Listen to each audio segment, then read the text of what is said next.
So you just got some new software from Adobe. You got it on your computer. What do you do now? In this video, I'm going to be going through a beginner tutorial on how to import and export into Adobe Lightroom Classic. Also, I'll be sharing some tips and some... Hi, and welcome to It's Never Too Late to Learn. If you're new to the channel, my name is Charles Cabrera, and it is my mission to bring you short and easy tutorials centered around Photoshop, Lightroom, and photography. And if you want to learn about photography, videography, Lightroom, Photoshop, subscribe and hit that notification bell so you don't miss a thing.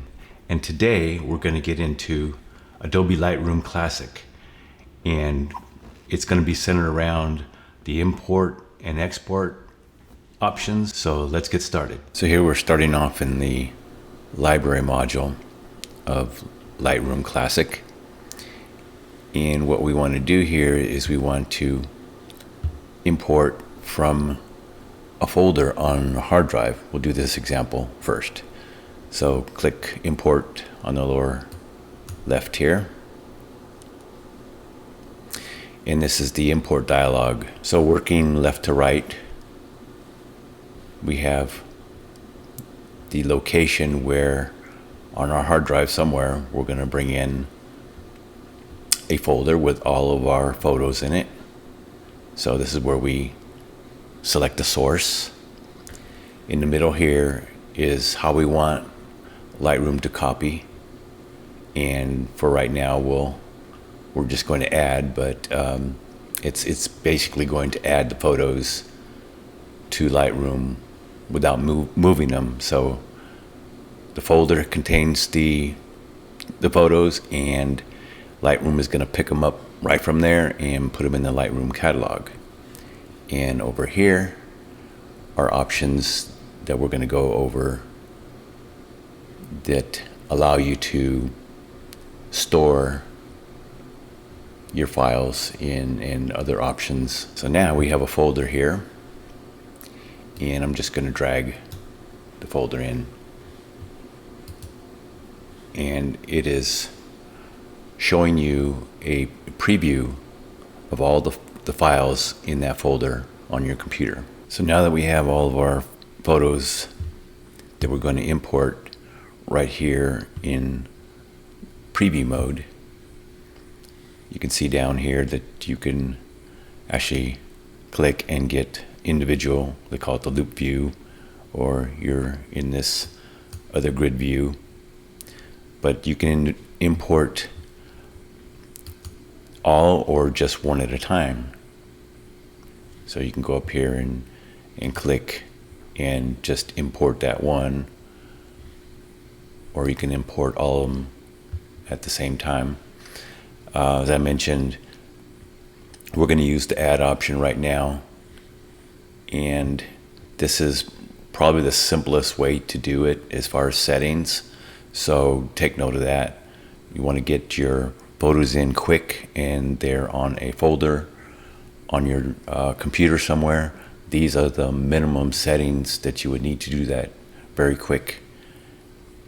And I might add that once you make your choices over here, this is eventually the file handling area that you're going to want to store your photos somewhere on your computer that is organized. So you might want to have on your hard drive under, say, pictures, and by year, and maybe create your folders with names of, say, a trip you took.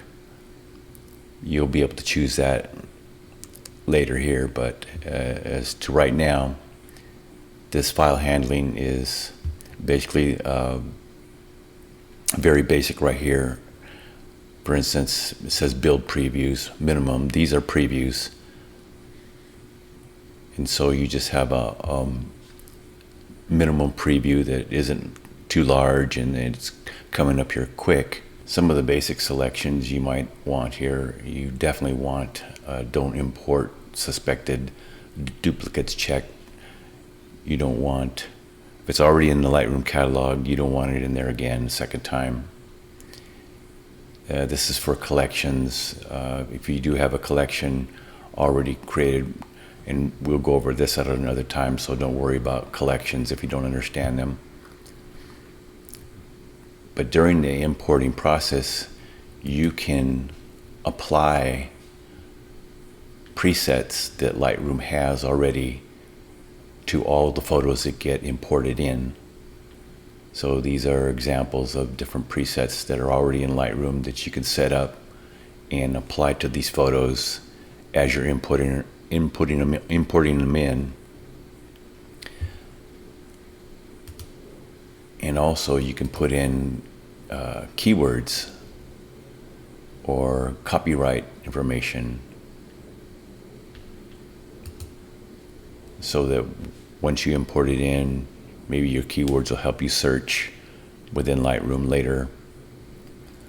But this is the basic, very basic import settings. And what we'll do now is go through these other import options and explain them, because once you click on, say, move, you're going to see this dialog to the right. It's changing, and we'll explain that right now. So the center portion of the import dialog is you're telling Lightroom how you want to move these files in. So remember this example, we're moving it from a folder on the hard drive, and when I click move, you could see that on the right here you have another option to choose where you want those files to be moved to. So it's going to, whatever designation you choose here, it's going to move them from the folder you are importing them from to this new location. I just want to point out that now this option here is highlighted.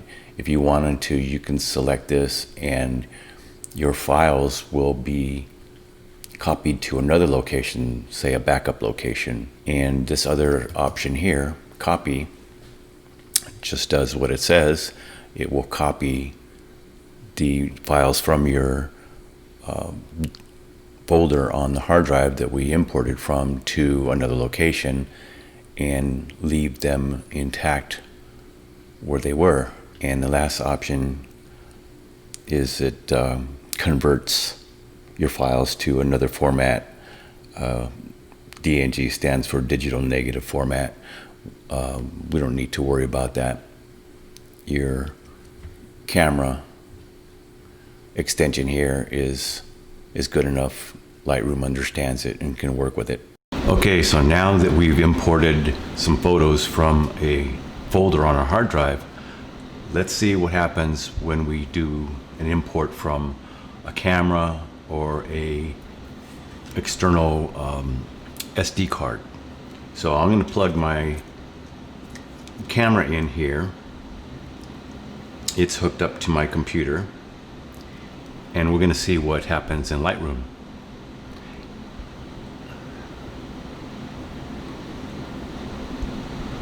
And as you could see up here on the top, it knew my source was the Canon 5D Mark III. And it brought I went outside, took a few pictures just to show you this. And in the middle here, this option automatically selected copy. You probably want to copy the files from a camera, actually the SD card or the memory card on the camera. You'll probably want to copy it from the camera to your location that you choose over here. And again, these are the minimum settings that you're going to need for something like this. But here again, you choose the location. Like I mentioned before, think about how you want your photos to be organized. It's always best to copy them to that location that you feel is going to be pretty much permanent, rather than to have to move them around, which, that could happen some days. And there's going to be videos on that too, on basically organizing and moving your files around in Lightroom. But so this is what happens when you just plug in your camera, and then you basically click import, and your photos are in. And also, you can use a card reader. I just took this out of my camera, and I'm going to hook the card reader up to my computer. So once I plugged in my card reader, it registers over here, and as a source, I just click on that, and Lightroom has brought in the images that I had right here on the card. And you make the same decisions as you did before, as far as where you want it copied to, and any other option that you wanted over here. But again, it's probably best to copy it from it's probably best to copy it from the card, because not only are you going to want to maybe use that as a backup. So there you have it, all the ways you can import into Lightroom Classic. So now that we know how to get our photos into Lightroom Classic, let's go back to the library module and go over the export module so that we can copy these files to several locations. But in this case, we're going to copy to a folder on the hard drive. So in the library module again, and over here on the left, there's the export button. But first I want to point out that this is the library view. The top portion here is a grid view, and this area down here at the bottom is the film strip. You can highlight any of these images and export from there. In other words, I've clicked on this one. I can click the export button. I can come down here to the film strip and also click the export button. So whatever view you want to make that determination, you can do that. Also, if I wanted to, I can highlight all of the documents, say in the film strip, and export them all. Now I'm on a Mac, so if I say Command A, it has highlighted all the documents, both in the film strip and in the grid view. So that's how you would export all of them. But let's just do one at a time.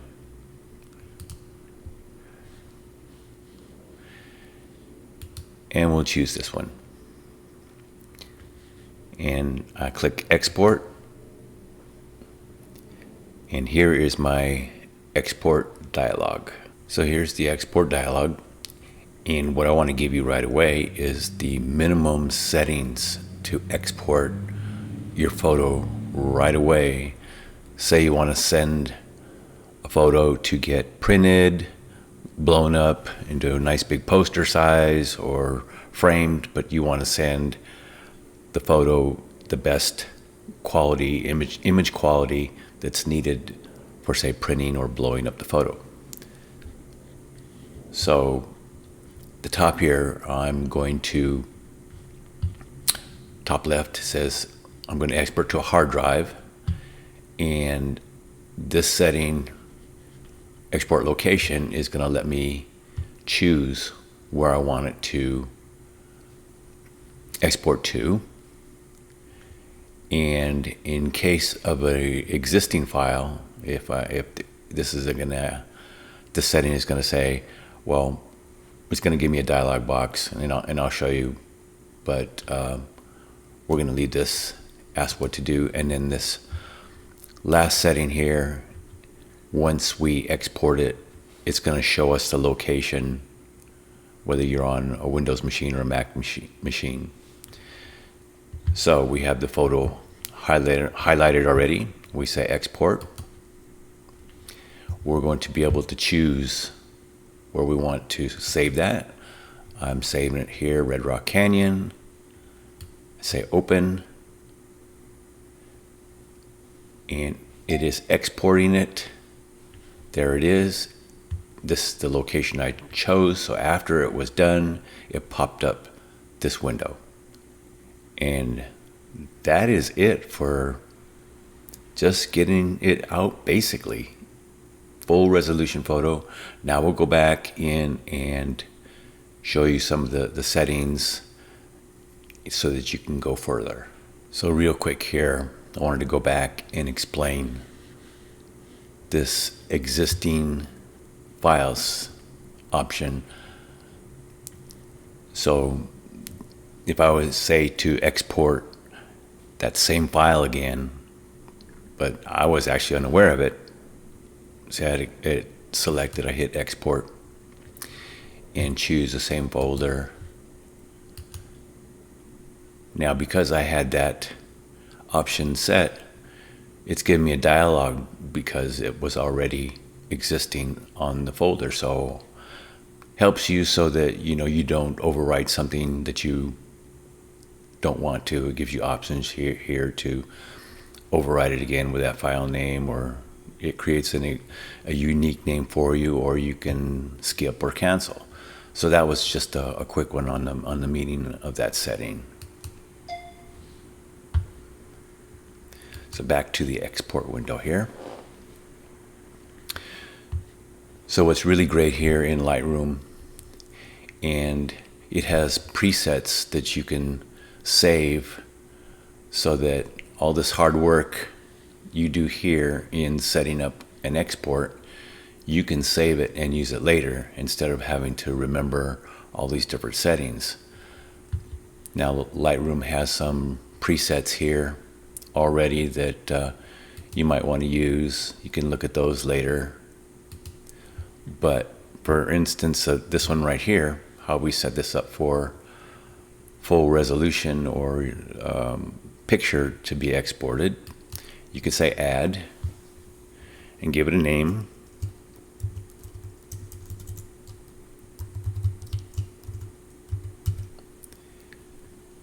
And say create. It's going to be in the user presets folder. I'll show you here. So there it is. So say if I had clicked on something else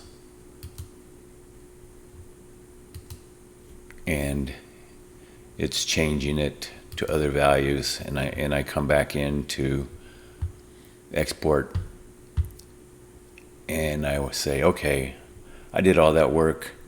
Let me go back to that setting where I was exporting out the full document. Click on it there. So all my settings are back in here, and I don't have to remember it. So I can highlight it, export it,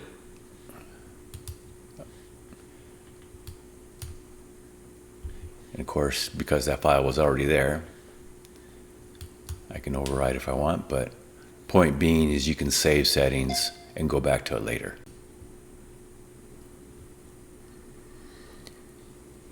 Okay, so let's go a little further with some of the settings that we can do here in this import dialog.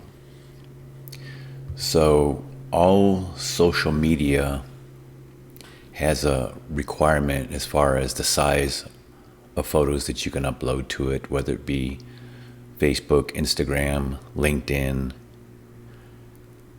all those social media sites. So let's take Facebook, for example, and you can look this up on the internet. There are pages out there that will give you all the standard image sizes, whether you're uploading a Facebook header, Facebook post, profile images. It will give you the minimum or and sometimes maximum size that's best for those sites. But let's take Facebook, for instance. And I'm just going to change this image size in here. So let's say I want to do a Facebook post, and one way you can do it is select the long edge. In this case of Facebook, it's 1200 pixels. Always choose pixels. Resolution 72. You don't need a high resolution image to upload to Facebook. They'll deal with that if you try and upload a high image resolution. It's not needed for Facebook. They'll resize it if it's or compress it, whatever they do. But for instance here, I'm going to resize it on the long edge to 1200 pixels. So what I would like to do, so I don't ever have to do this resizing again, I can add a preset. I can say Facebook and create it. Now I can go back to that the next time. So if I say export, there's my location, and it's done. If I go to export again, I have my preset it's under user presets, and I've saved it there. So if I ever change any of these other values here, and I say, hey, I want to export a photo for Facebook, just go to your user presets and click on your Facebook preset, and with your image selected, just say export.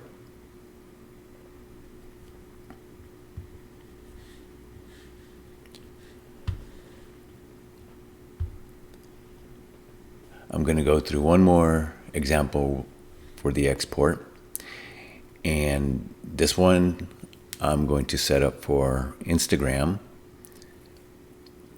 and also go through some of these settings up here as to whether they're really important, but you'll be aware of them, and they'll be pretty straightforward here. Okay, so now if you wanted to rename your file, of course you can select this and give it the file name. You can also do video. File settings. In most cases, you're going to want to select JPEG as your image format and your color space sRGB. JPEG is very common. I would stick with that. So you really don't need to worry about this file setting here.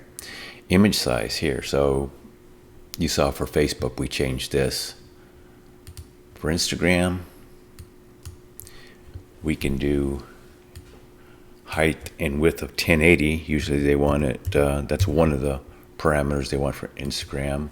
If you want it square, and resolution 72. Output sharpening, usually you're going to be sharpening within Lightroom. There's options to do that, but if you don't want to, you can click this and choose sharpening for screen, say, and just give it a little bit, maybe low. Sometimes these programs can over sharpen and it doesn't look right.